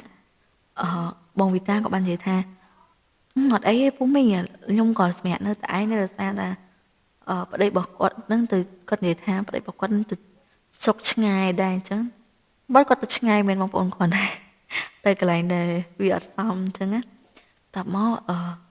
ពូមីងហ្នឹងគាត់គិតថាអីបើបានកន្លែងដេកអញ្ចឹងក៏អត់អីប្រហែលណានេះណាមួយគាត់ក៏យប់ជ្រៅដែរយប់លក្ខណៈម៉ោង6ជាងហ្នឹងគឺនៅតាមព្រៃភ្នំអីដោយសារតែគាត់នៅចិត្តភ្នំដែរបងប្អូនយ៉ាងងឹតអីវាអត់ភ្លឺហ្មងទេវារងឹតអីម៉ោង6ជាងបងប្អូនពេលឥឡូវម៉ោង6ជាងអីភ្លឺចេះដល់ពេលហើយគាត់ក៏ចូលសម្រាប់នៅសារថាបងម្ចាស់ផ្ទះគេហៅហើយបងវិតាគាត់ហៅហើយអញ្ចឹងគាត់ក៏បានចូលសម្រាប់សួរនាំក្មួយឯងនៅតែម្នាក់ឯងមានកូនមានចៅអីនៅអញ្ចឹងណាហើយគាត់ក៏បានចាប់អារម្មណ៍មុខបងវិតាដោយសារពេលយ៉ាងល្ងាចដែរបងប្អូនល្ងាចដែរហ្នឹងដោយសារពេលយប់អង្កត់អញ្ចឹងក៏អត់សូវមើលឃើញណាមួយគាត់យ៉ាងមិនសូវជាក្មេងហ្មងភ្នែករបស់គាត់គឺអត់សូវមើលឃើញច្បាស់អីប្រហែលទេបងប្អូនតពីហើយបងវិតាគាត់បានរៀបចំបាយទឹកទទួលពួកគាត់អីអញ្ចឹងរៀបចំកន្លែងសម្រាប់អីឲ្យគាត់អញ្ចឹងណាហើយបន្ទាប់មកពូមីងដោយសារតែគាត់ធ្វើដំណើរឆ្ងាយអញ្ចឹងគាត់ក៏មានដូចជាថៃអាំងអីអញ្ចឹងមកខ្លះដែរគាត់ក៏បានដាក់អាំងទៅជាមួយគ្នាអញ្ចឹងទៅគាត់ក៏បានដាក់អាំងជាមួយនឹងម្ហូបបងវិតាអញ្ចឹងបងវិតាគាត់ធ្វើម្ហូបអីគាត់ក៏អត់សូវច្បាស់ដោយសារតែពេលហ្នឹងគាត់និយាយប្រាប់ខ្ញុំនៅយ៉ាងយូរដែរតែខ្ញុំនៅចាំខ្លះអញ្ចឹងណាដូចជាសម្លបងប្អូនតែអត់ដឹងថាសម្លអីអញ្ចឹងគាត់ក៏បានផ្សល់ពីអាងើភ្លើងដែលគាត់ដាំស្លហ្នឹងគាត់ក៏បានពូមីងហ្នឹងគាត់ក៏បានដាក់អាំងទៅបងប្អូនគាត់បានដាក់អាំងត្រីរបស់គាត់ឲ្យគាត់ដាក់តាមខ្លួនមកអញ្ចឹងណាតបមកបាយឆ្អិនម្ហូបឆ្អិនអីហើយគាត់ក៏បានម្ហូបជុំគ្នាហៅបងវិតាម្ហូបដែរអញ្ចឹងណាហើយពេលហ្នឹងបងប្អូនហើយពេលគាត់ហូបបាយជាមួយគ្នាគាត់អត់ចាប់អារម្មណ៍អីប្រហែលទេគាត់គ្រាន់តែឃើញបងវិតាគាត់ហូបបាយយ៉ាងចម្លែកបងប្អូនគាត់ហូបលក្ខណៈដូចបាយអត់ញុកក្នុងមាត់មិនទេបងប្អូនស្មាទៅគឺដូច បាយដែលគាត់ដាក់ហើយហ្នឹងដូចថាចិត្តដល់មាត់អីចឹងទៅវាស្រូបទៅក្នុងខ្លួនឯងមិនគុំនេះបងប្អូនលក្ខណៈដូចនិយាយទៅដូចអាពេលឲ្យវាដូចឆក់ឲ្យមកចូលក្នុងខ្លួនគាត់អញ្ចឹងតែតែគាត់អត់មានតន់ដាក់ដល់មាត់ហ្នឹងគ្រាន់តែបាយដាក់ទៅដល់គាត់មិនតន់ហាមាត់ហ្នឹងបាយហ្នឹងចូលក្នុងមាត់គាត់ទៅពីបានហើយប្តីបងប្អូនហ្នឹងហៅដូចចម្លែកគាត់ពូមីងហ្នឹងគាត់មើលមុខគ្នាដែរតែគាត់ថាគីឡូវាមានអីផ្សេងអញ្ចឹងបងប្អូនតែពេលហ្នឹងគាត់រៀងបុកពោះដែរបងប្អូនស្នាវារៀងចម្លែកបន្តិចតែគាត់អត់មានតន់គិតដល់ថាអញ្ចឹងអីហើយផ្ទះបងវីតាហ្នឹងគាត់ឃើញយ៉ាងស្ងាត់បងប្អូនស្ងាត់មែនតែនអត់មានលឺសលេងលឺអីដូចជាមានចំសัตว์ចំអីព្រោះអីធម្មតាពីមុនគឺមានតែតែមានឆ្កែមានឆ្មាមានមាន់មានទាអីអញ្ចឹងមានគោអីអញ្ចឹងតែនេះគាត់ស្ងាត់ស្អីក៏អត់មានដែរបងប្អូនគឺអត់មានទាំងអស់ហ្មងសត្វអីក៏អត់មានដែរដល់ពេលហើយពូហ្នឹងក៏គាត់បានសួរថាចោលប្តីអូនឯងកាលណាមកវិញហើយណែរងថ្ងៃនៅផ្ទះម៉ែអ្នកនៅតែឯងចាំមានខ្លាញ់ទេឲ្យម៉ាក់ប៉ាអីនៅចិត្តនឹងអត់គាត់សួរនាំអីចឹងបងវិតាគាត់បានឆ្លើយប្រាប់តាមហ្នឹងអញ្ចឹងបងប្អូនហើយបន្ទាប់ពីគាត់ហូបបាយទៅពេលហ្នឹងគាត់ឃើញអត់មានឃើញអីចម្លែកទេបងប្អូនដល់ពេលគាត់សម្រានគាត់ចូលសម្រានហ្នឹងមកពេលបងវិតាគាត់រៀបចំកន្លែងគេហ្នឹងពេលដែលបរិសុទ្ធជាប្តីបងប្អូនពូដែលជាប្តីមីងដែលមកជាមួយគ្នាហ្នឹងគឺគាត់បានសម្រាប់ទៅមកទៅគាត់បានឃើញពេលដែលគាត់រៀបនឹងគេទៅហ្នឹងគាត់រៀងឃើញស្មោនឹងភ្នែកនឹងព្រមហ្នឹងឃើញមនុស្សស្រីម្នាក់ចងកនៅកន្លែងនៅកន្លែងធ្នឹមផ្ទះបងប្អូនស្មានទៅគាត់បានចងកនៅកន្លែងហ្នឹងហើយតបមកយ៉ាងងាកមកមើលមុខគាត់ឡើងបែបមុខគួរឲ្យខ្លាចបែបមុខចង់កំហឹងអញ្ចឹងណាពេលឲ្យគាត់រៀងភ្ញាក់ផ្ងាដែរផ្ងាជើងដល់ពេលឲ្យប្រពន្ធរបស់គាត់សួរថាថៃអីថៃកាត់អីមែនដល់ពេលឲ្យប្តីរបស់គាត់ហ្នឹងពេលគាត់ញីភ្នែកមើលទៅអត់មានឃើញអីផងពេលឲ្យបងវិតាគាត់បាននិយាយមកសួរដែរសារតែគាត់នៅចិត្តហ្នឹងតែធម្មតាផ្ទះសម័យមុនមានបន្ទប់មានអីបងប្អូនធំទលាឲ្យតមកមានតាចំមុងអីនៅសម្រាប់នៅចិត្តគ្នាអញ្ចឹងណាតមកគាត់ក៏សួរបែបស្លេងល្វើយថាមានអីមែនពូគាត់លក្ខណៈមិននិយាយមកយ៉ាងល្វើយពូម្នាក់នេះគាត់ពងតែខ្លាចហឹងគាត់លឺស្ទើរទៀតគាត់ហៅតាព្រឺសបល់បងប្អូនគាត់និយាយថា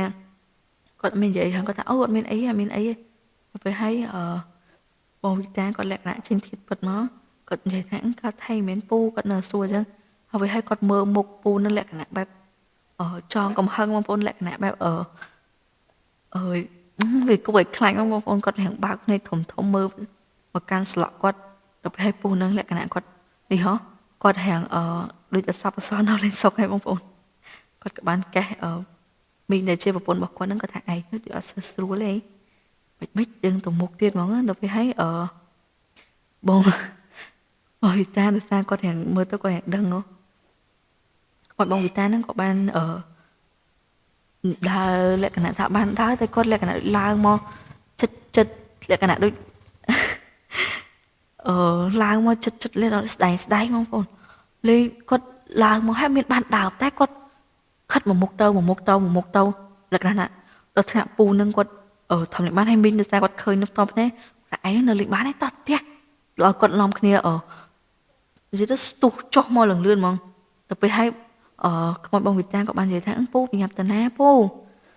អត់សម្រាប់សិនទេគាត់ពូចង់សម្រាប់អីពេលឲ្យពូទៅថាពូដែលជាប្តីមីងហ្នឹងគាត់ថាអូយនៅលេងបានទេផ្ទះ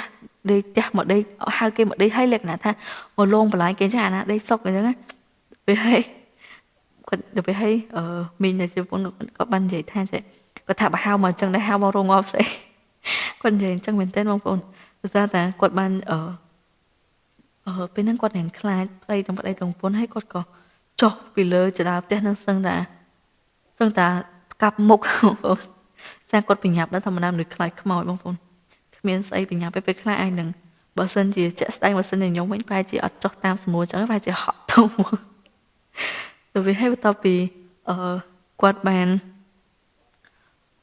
នចុះទៅដល់ក្រុមចឹងហើយបងវិតាគឺខ្មោចបងវិតានៅតែតាមគាត់ទៀតលក្ខណៈថានេះសាហាវបងប្អូនលេងគាត់ទៅស្ដែងហូបរាងគាត់ស្ដែងមុខមាត់អីគាត់ឲ្យ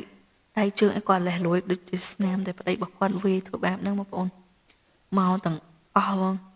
ទាំងភ្នែកទាំងអីទៅគឺអត់មានខ្វះកន្លែងណាមួយទេប្តីរបស់គាត់មុនដែលគាត់ស្លាប់នឹងស្នាមយ៉ាងម៉េចគឺមកអញ្ចឹងតែអាស្នាមហ្នឹងវាមិនអញ្ចឹងវាលេះលួយយ៉ាងហ្នឹងទៀតបងប្អូនហើយបន្ទាប់ពីគាត់មកនឹងអញ្ចឹងហើយភ្នែករបស់គាត់ហើយកន្លែងករបស់គាត់ហ្នឹងគឺស្នាមអជាប់ដែរបងប្អូនសារតែពេលហ្នឹងវាធម្មតាមនុស្សស្លាប់ភ្លាមវាមិនកកភ្លាមឯងបងប្អូនឈាមនៅឯនឹងនៅដែរអញ្ចឹងតែជាប់កន្លែងកហ្នឹងសហិតខ្សែបងប្អូនតាំងពីព្រឹកដល់ល្ងាចពេលហើយគាត់ករបស់គាត់ហ្នឹងផ្អៀងទៅនេះផ្អៀងទៅនោះលក្ខណៈដូចមនុស្សកទន់អីចឹងចង់តាណាក៏បានអញ្ចឹងព្រោះមកគាត់នៅតាមស្រែកហៅពីអ្នកប្តីប្រពន្ធហ្នឹងពូមីងគាត់ទៅហៅពូមីងឈប់ពូមីងឈប់អញ្ចឹងពេលហើយគាត់គឺអត់ឈប់ឲ្យបង្វេកោទៅបងប្អូនគាត់នៅស្រែកជួយផងខ្មោចលងជួយផងខ្មោចលងអញ្ចឹងណាបន្ទាប់ពីទៅដល់ផ្ទះអើយគាត់ឃើញដោយសារតែពេលហ្នឹងម៉ោងខ្ទង់7ជាង8អីហ្នឹងបងប្អូន8ហើយដោយសារតែពេលយប់ម៉ោង8អញ្ចឹងធម្មតាទៅអ្នកភូមិទូទៅគឺស្មែអស់ហើយដល់ពេលហើយដោយសារតែចិត្តទៅដល់ផ្ទះភូមិគាត់លឺសលេងយោយ៉ាដោយសារតែពេលហ្នឹងគាត់អត់ទាន់សម្រាប់ទៅដល់អង្គុយហូបតែហូបប្រេងអញ្ចឹងតែគាត់នៅអង្គុយក្នុងផ្ទះអញ្ចឹងបងប្អូនគាត់ក៏បានចេញមកតាមមាត់ទ្វារអញ្ចឹងគាត់ក៏បានស្រែកសួរទៅប្តីប្រពន្ធនឹងស្រែកឡើងមកទំហឹងណាបងប្អូនក៏សួរថាថៃអាណាកើតថៃគាត់សួរឲ្យទៅពេលប្តីប្រពន្ធរបស់គាត់នឹងបន្ទាប់ពីលឺអញ្ចឹងហើយគាត់ក៏បានបរទេសចូលទៅក្នុងហ្នឹងបងប្អូនបរទេសកូនហ្នឹងចូលទៅក្នុងផ្ទះរបស់អ៊ំមេភូមិហ្មងតែពីគាត់បរទេសកូនចូលទៅក្នុងផ្ទះហើយគាត់ពីអ្នកប្រពន្ធក៏បានអត់មានសុំការអនុញ្ញាតអីទេបងប្អូនគឺមុតឡើងទៅលើផ្ទះហ្នឹងហ្មងកូនហ្នឹងមិនក៏គាត់ខ្វល់ទេខ្លាចទេបងប្អូនចាំការទៀតតពីពេលហ្នឹងហើយអ៊ំមេភូមិគាត់បានសួរថាថៃហើយចំណែកគាត់បងវិតាហ្នឹងគឺគាត់បានមកតាមទៀតបងប្អូនគឺគាត់បាននិយាយថាពូគាត់ហៅពូទៅផ្ទះខ្ញុំវិញហ៎ពូគាត់និយាយលក្ខណៈសលេងឡើងក៏លួចតែម៉ាក់នឹងអីមិនណាមិនខ្លាចលោកគាត់លឺសលេងហ្នឹងក៏ខ្លាចដែរបើចាំតែឃើញរូបរាងពិតទេដល់ពេលគាត់បានលងបន្លាចប្តីប្រពន្ធពីរនាក់ហ្នឹងហើយគាត់ក៏បានទៅធ្វើបាបអ្នកភូមិថែមទៀតបងប្អូនគឺគាត់បានដើរកកោពេញហ្នឹងមកគឺដើរស្រែកហៅយំដូចជាធម្មតាដូចជាគាត់ពីមុនអីចឹងណាគាត់បានស្រែកសួរទៅកាន់អ្នកភូមិឈប់ស្រឡាញ់គាត់ដែរមែនចង់ឲ្យគាត់ទៅណាមែនមិនហៅលោកហៅអីចង់លក្ខណៈចង់ស្លាប់គាត់ម្ដងទៀតមែនហៅលោកហៅអីមកប្រោះទឹកប្រោះអីក៏គាត់ឲ្យគាត់រស់នៅអត់សុខអញ្ចឹងគេហេតុថាគេនិយាយអញ្ចឹងបងប្អូនគាត់បានដើរប្រើនិយាយប្រើខឹងអ្នកភូមិប្រើបងប្អូនហើយបន្ទាប់ពីប្តីប្រពន្ធពីរនាក់ហ្នឹងបានហៀបហប់និយាយប្រាប់ពូមេភូមិតាគាត់ពូមេភូមិគាត់បាននិយាយថាហ្នឹងគាត់ថាភាសាថាបងវាបែបតៃហោបងប្អូនហើយបន្ទាប់មកពូនឹងរសាគាត់ជាអ្នកចងាយគាត់អត់ដឹងបងប្អូនហើយបន្ទាប់ពីពូមេភូមិបានរៀបរាប់សាច់រឿងឲ្យប្តីប្រពន្ធពីរនាក់ហ្នឹងគាត់បានស្ដាប់គាត់ប្តីប្រពន្ធហ្នឹងក៏បាននិយាយថាបើសិនជាគាត់ដឹងរឿងមុនទោះបីជាម៉ោង12យប់គាត់ធ្វើសម្រាប់គាត់អត់ធ្វើសម្រាប់ដល់នឹងដែរគាត់សុខចិត្តមកមុខនឹងទីសាតែឃើញក្បួយបងវីតាហ្នឹងហៅពួកគាត់ឲ្យនិយាយលក្ខណៈដូចសំណេះសំណាលធម្មតាដូចជារឿងដូចជាមនុស្សធម្មតាអញ្ចឹងហើយគាត់ក៏បានចាប់អារម្មណ៍ទៅពេលហើយបន្ទាប់ពីពេលហ្នឹងមកពូមេភូមិក៏គាត់បាននិយាយថាអត់កើតទេស្អែកឡើងប្រហែលជាតរអីផ្សេងធ្វើថ្មីលក្ខណៈដូចមុនលោកមកអត់កើតធ្វើបែបផ្លូវចាក់កើតអញ្ចឹងមានធ្វើបែបផ្លូវក្តៅបងប្អូនគឺគាត់បានគិតគូរនឹងហើយ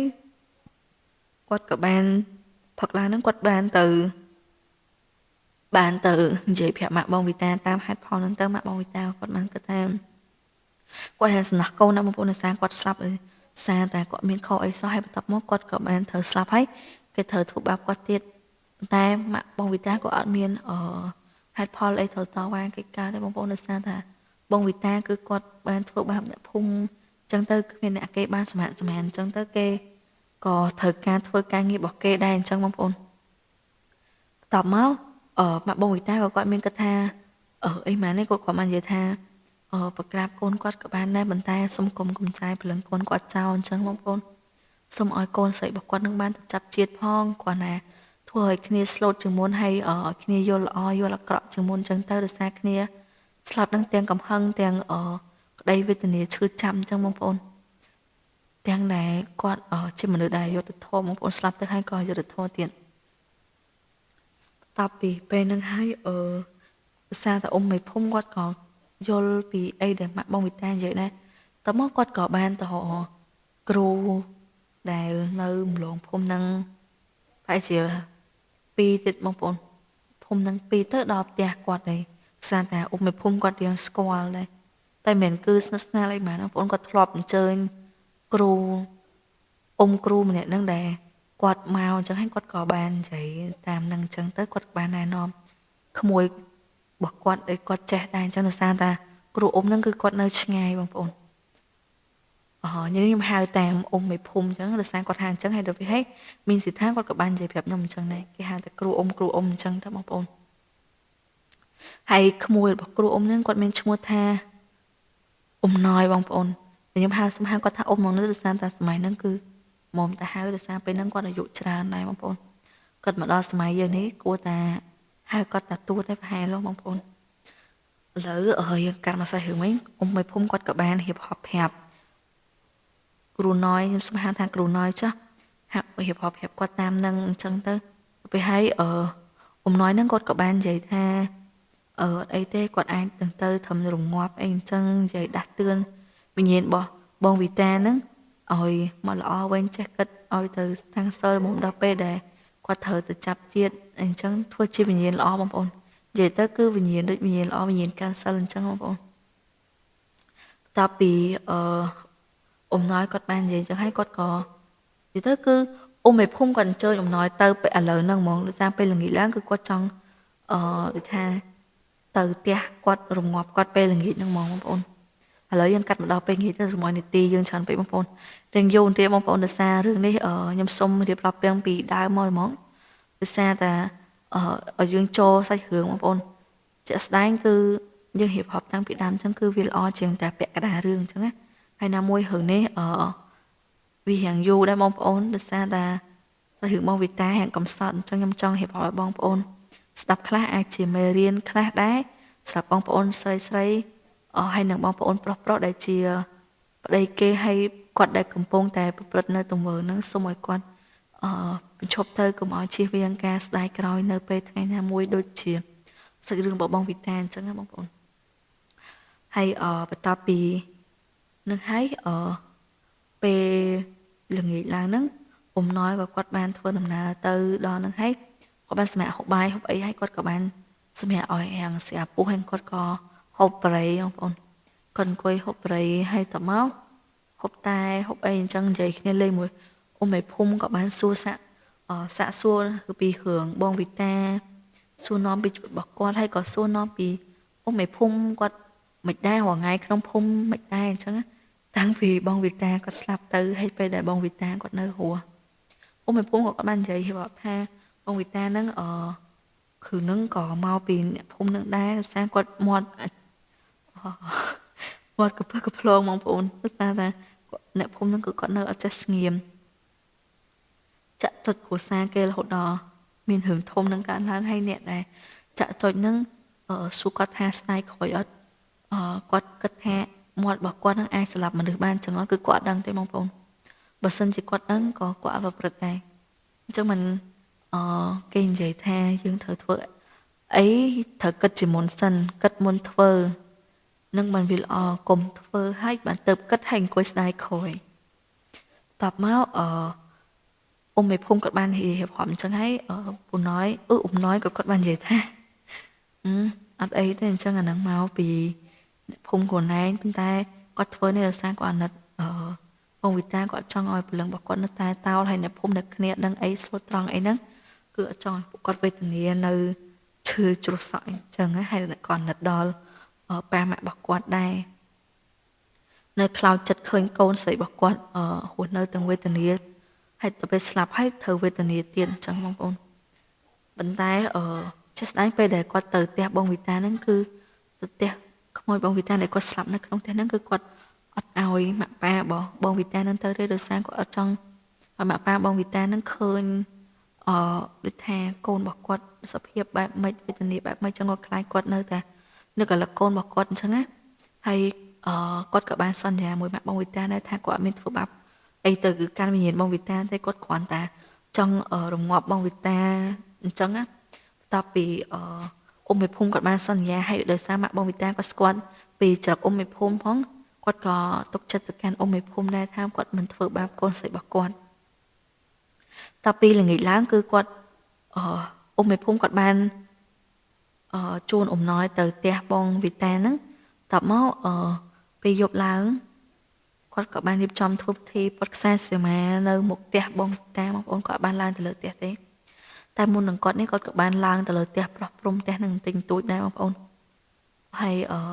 គាត់ក៏បានចងខ្សែសីមាផ្ទះនឹងដែរបងភាសាខ្លាចបងវីតាគាត់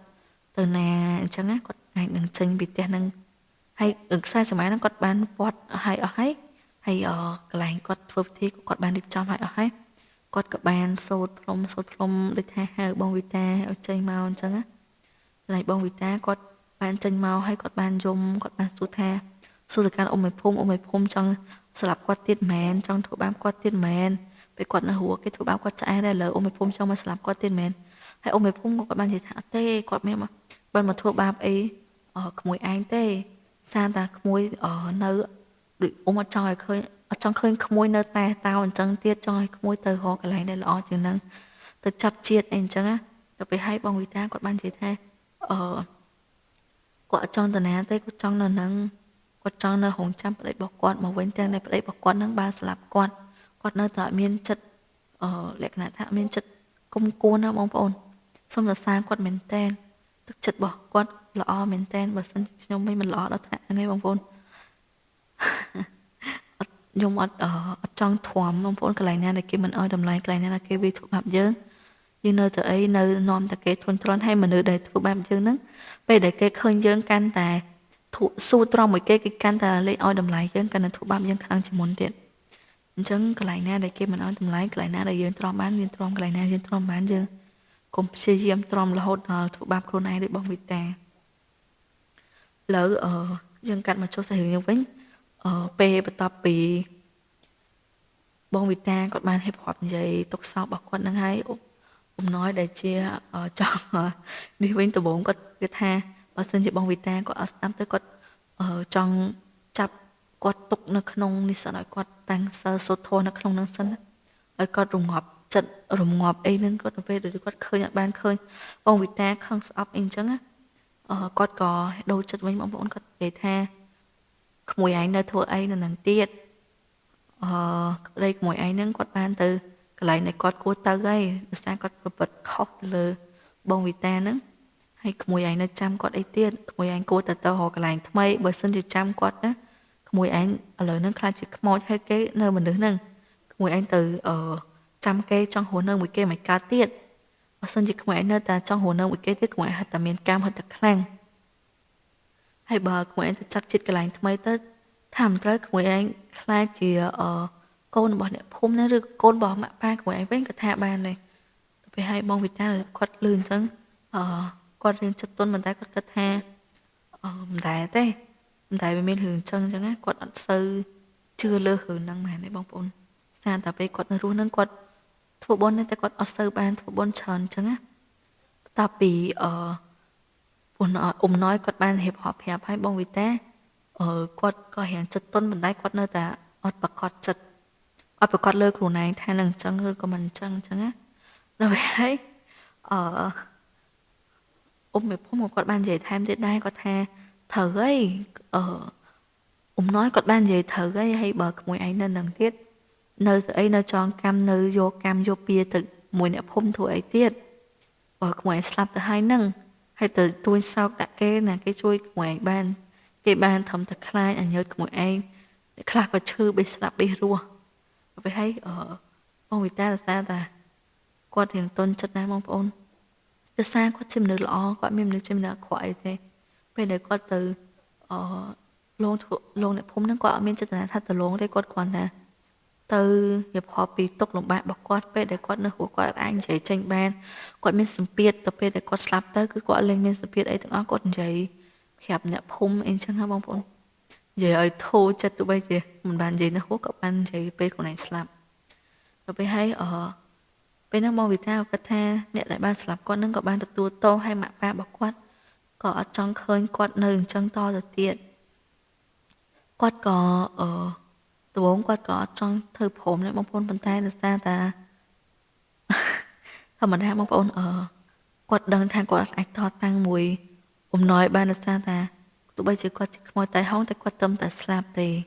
អញ្ចឹងគាត់អាចមានសមត្ថភាពអីទៅតតាំងមួយអំណោយដែលជាគ្រូគាត់ធ្វើគ្រូយូរឆ្នាំហើយគាត់មានគ្រូមានអីរៀនត្រឹមត្រូវទៀតគាត់កាន់តែខ្លាំងទៅទៅពេលដែលយើងរៀនមានគ្រូមានអីអញ្ចឹងគឺទោះបីជាយើងមិនសូវចេះក៏យើងអាចនឹងខ្លាំងហើយអាចទោះនិយាយខ្លីបងប្អូនគឺវាគ្រាន់បើជាងរៀនអត់គ្រូតពីអញ្ចឹងទៅបងវិតាក៏គាត់បានឃើញហើយបានដឹងខ្លួនឯងច្បាស់ហើយបើសិនជាគាត់តតាំងគឺវាគ្មានអីត្រឡប់មកវិញហើយបើគាត់ព្រមគាត់ក៏នេះទៅបងប្អូនគាត់ក៏បានសុំអំណោយគាត់បាននិយាយថាសុំអំណោយនៅជាមួយហ្មងទៅគាត់ខ្លាចដល់ពេលគាត់នៅក្រៅទៅដោយសារគាត់ជាវិញ្ញាណតៃហោអញ្ចឹងគេចង់បានច្រើនហើយគាត់ជាព្រលឹងក៏គាត់ដឹងដែរបងប្អូនគាត់ដឹងធម្មតាបងប្អូនយើងស្បីយើងជាមនុស្សបើសិនជាយើងទៅវាយគ្នាមួយគេក៏យើងដឹងថាគេខ្លាំងជាងយើងដែរបងប្អូនយើងដឹងពីសមត្ថភាពរបស់ខ្លួនឯងដែរតពីគាត់បានបងវីតាគាត់បាននិយាយប្រាប់អំណោយគាត់បានថាអីទេគាត់ឲ្យមកនៅជាមួយគាត់សូត្រធម៌កាន់សិលអីជាមួយគាត់ដោយសារគាត់សូត្រធម៌សូត្រអីភាវនាប៉ុន្តែគ្រូគេមានអាសនៈគេមួយបងប្អូនអាសនៈហ្នឹងគាត់តែងតែមកសមាធិមកសូត្រធម៌នៅកន្លែងហ្នឹងឯងបងប្អូនហើយគាត់ក៏ឲ្យបងវិតាដែលជាវិញ្ញាណហ្នឹងទៅនៅមួយគាត់បានហើយរឿងហ្នឹងបងវិតាក៏គាត់បាននិយាយប្រាប់ថាឲ្យអ៊ំមេភូមិជួយមើលថែម៉ាក់ប៉ារបស់គាត់ផងហើយបើម៉ាក់ប៉ារបស់គាត់នឹងចង់បានកូនអីលក្ខណៈដូចចង់យកកូនមិនចំឬគាត់នេះដោយសារម៉ាក់ប៉ារបស់គាត់ក៏អត់សូវចាស់មកនេះគាត់នៅយ៉ាងក្មេងៗណាបងប្អូនចង់បានកូនអីទៀតអីទៅយកច្រើនទៅហើយលោកគាត់បានមកនៅដូចមាត់អំណោយនិយាយអញ្ចឹងណាហើយពេលហ្នឹងអ៊ំមេភូមិគាត់បាននិយាយអញ្ចឹងដែរគាត់បានប្រាប់ថាចេះស្ដាប់គ្នាតាំងយូរអញ្ចឹងមកល្អហើយពេលដែលគាត់បានសួរទៅបងវិតាពេលដែលប្រសង់មកសូត្រធម៌រងាប់ហ្នឹងមិនក៏មិនទៅរកកន្លែងដែលស្តុកពេលហើយបងវិតាគាត់បាននិយាយថាភាសាថាគាត់នៅអាឡ័យពីគេគាត់នៅតែអាឡ័យបងប្អូនអាឡ័យម៉ាក់ប៉ារបស់គាត់អាឡ័យគ្រួសាររបស់គាត់អាឡ័យផ្ទះរបស់គាត់ហើយអាឡ័យប្តីរបស់គាត់ហើយណាមួយគាត់នៅស្ដាយក្រោយរឿងនេះគាត់នេះបងប្អូនស្ដាយក្រោយដែលរឿងនេះគាត់បានធ្វើបើសិនជាគាត់នៅតែស្ដាយក្រោយហើយដូចខ្ញុំនិយាយពីដើមមកអញ្ចឹងគឺគាត់ស្ដាយក្រោយដែលគាត់ស្ដាប់ម៉ាក់របស់គាត់ហើយបន្ទាប់ពីបងវិតាគាត់បានប្រាប់ទៅគាត់ថាអ៊ំមេភូមិគាត់បាននិយាយអីទេអញ្ចឹងគាត់ចាំគាត់ជួយមើលថែម៉ាក់ប៉ារបស់បងវិតានឹងឲ្យបន្តែគាត់បាននិយាយថាដឹងណាមើលថែណាទេបើអញចាស់ជាងម៉ែវាគាត់និយាយអញ្ចឹងដឹងណាទៅមិនណាគាត់និយាយស្មាត់ទៅគាត់និយាយអញ្ចឹងលក្ខណៈនិយាយបែបលេងសើចអញ្ចឹងហើយអំណោយគាត់បានសើចគាត់ថាបានហើយឥឡូវកុំឲ្យយូរពេកណាកុំឲ្យនីតិយើងកាន់តែយូរបងប្អូនហើយអំណោយក៏បានហៅបងវិតាគាត់ដាក់កូនក្អមមួយបងប្អូនគាត់សូត្រកូនក្អមនឹងយកពីគាត់ដកពីក្នុងថង់ញៀបមកគាត់នឹងទូចមួយបងប្អូនហើយគាត់បានសូត្រព្រមឲ្យបងវិតានឹងឲ្យនៅក្នុងនឹងឲ្យសូត្រធម៌កាន់សិលនៅក្នុងនឹងទៅហើយចាំពេលដែលដល់ពេលដែលគាត់ត្រូវចាត់ចិត្តគាត់នឹងប្រឡែងបងវិតានឹងទៅតពីបងវិតាគាត់យកព្រមឲ្យអំណោយក៏គាត់មានថាអីទៀតណាគាត់ក៏បានចាប់ព្រលឹងបងវិតាហ្នឹងដាក់នៅក្នុងនឹងបងប្អូនហើយដល់ពេលហើយគាត់ក៏បានរៀបចំទៅផ្ទះវិញហ្នឹងហើយម៉ោងដែលគាត់មករៀបរាប់និយាយគ្នាច្រើនតែបងប្អូនតែខ្ញុំសុំនិយាយកាត់ណាប៉ុន្តែតែគាត់និយាយហ្នឹងគាត់និយាយច្រើនណាពេលនោះអ៊ំមេភូមិគាត់បាននិយាយថាវិតាកំសត់តាំងពីក្មេងរហូតដល់ចាស់ឥឡូវស្លាប់ហើយនៅកំសត់ទៀតលក្ខណៈថាគាត់ថាអាណិតបងវិតាដែរបងប្អូនគាត់អាណិតឲ្យគាត់ឡើងខ្លោចចិត្តភាសាតែធម្មតាជាមេភូមិក៏ដូចជាប៉ារបស់គេម្នាក់នៅក្នុងគ្រួសារដូចគេហៅថាមេគ្រួសារដែរបងប្អូនគាត់ចាត់ទុកដូចជាកូនជាចៅរបស់គាត់អញ្ចឹងហើយបន្ទាប់មកគាត់ក៏បាននាំគ្នាត្រឡប់មកផ្ទះវិញទៅហើយពេលគាត់ត្រឡប់មកផ្ទះវិញហ្នឹងអំណោយក៏បានសម្រាប់នៅនឹងមួយយប់បងប្អូនហើយបានទៅចែកលេងជាមួយអ៊ំមេភូមិហើយបន្ទាប់មកអ៊ំមេភូមិផឹកឡើងគាត់ក៏បានទៅរៀបរាប់ប្រាប់ម៉ាក់របស់បងវិតាហើយម៉ាក់បងវិតាគឺគាត់ យំមែនតើបងប្អូនគាត់យំឡើងខ្លោចចិត្តបងប្អូនហើយសាច់រឿងរបស់យើងមានតែប៉ុណ្្នឹងឯងបងប្អូនបន្ទាប់ពីហ្នឹងទៅអំណោយក៏គាត់បានទៅផ្ទះវិញហើយបងវីតាក៏គាត់បានទៅនៅជាមួយអំណោយដើម្បីសូត្រធម៌ស្ដាប់ហើយចំណែកប្តីរបស់គាត់ដែលជាអ្នកស្លាប់គាត់ហ្នឹងក៏គាត់បានទៅទទួលទោសអីដែលគាត់បានធ្វើម៉ាក់ប៉ារបស់គាត់ហ្នឹងគឺគាត់នៅតែពីរអ្នកហ្នឹងបងប្អូនហើយពេលហ្នឹងពេលបន្ទាប់ពីគាត់បងវីតាស្លាប់ទៅហើយខ្ញុំអត់ដឹងច្បាស់ថាគាត់មានកូនមួយទៀតអត់ទេបងប្អូនដោយសារតែពេលហ្នឹងមានសិដ្ឋាគាត់បានប្រាប់ហើយបន្ទាប់ពីពេលហ្នឹងគាត់អត់ដឹងច្បាស់ចឹងគាត់អត់និយាយហើយរបស់យើងមានតែប៉ុណ្្នឹងហើយបងប្អូនអរគុណបងប្អូនដែលបានស្ដាប់រឿងរបស់យើងតាំងពីដើមដល់ចប់ចាំជួបគ្នានៅវីដេអូក្រោយទៀតអរគុណបងប្អូនជម្រាបបងប្អូនដែលមានសាច់រឿងចង់ចែកម្លែកអាចតាក់ទងមកនាងខ្ញុំបានហើយរឿងរបស់យើងក៏សូមបញ្ចប់ទៅនឹងនីតិរឿងយូរបន្តិចហើយបងប្អូនសូមបងប្អូនជួយស្ដាយនិងជួយទស្សនាដល់ចប់អរគុណបងប្អូនជម្រាបលា